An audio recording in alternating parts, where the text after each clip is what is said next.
Eşk olsun o taylı bu taylı Azerbaycan'ın paytaxtı Yardımlıya. Bakıdan da Yardımlıya 320 kilometrdi. Təbrizdən də Yardımlıya 320 kilometrdi. O taylı bu taylı vətən arasında paytaxtı Yardımlı. Var olsun.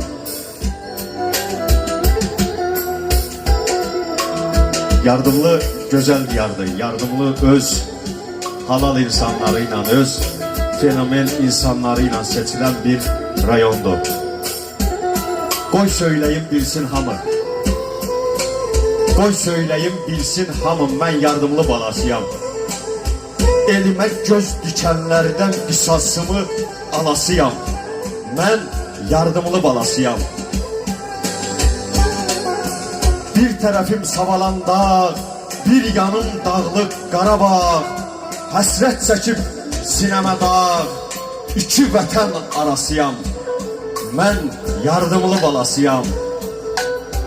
Torpağının saldaşıyam, tarixinin yurttaşıyam. Hem baharı hem qışıyam, ölüb burada qalasıyam. Mən Yardımlı balasıyam. Bəhrəsiyəm barlı bağın, zərrəsiyəm gür ocağın. İtlər yurdu bu torpağın, alınmaz bir qalasıyam. Mən Yardımlı balasıyam.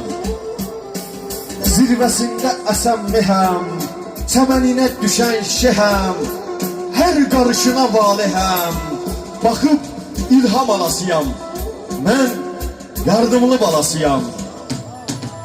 Ara vurub ev yıxanın, hilə qurub şər yaxanın, millətimə xor baxanın gözlərini oyasıyam. Mən Yardımlı balasıyam. Seyidəm, dillənir sözüm, gah coşur sellənir sözüm, sətrimdə bəllənir sözüm, arkamca iz salasıyam. Mən Yardımlı balasıyam. Mən Yardımlı balasıyam. Eşk olsun Azerbaycan'a, eşk olsun Yardımlımıza, eşk olsun o taylı bu taylı Azerbaycanımıza, Türk dünyamıza. Allah bir daha mübarek eləsin mənim əzizlərim. Teşekkürler.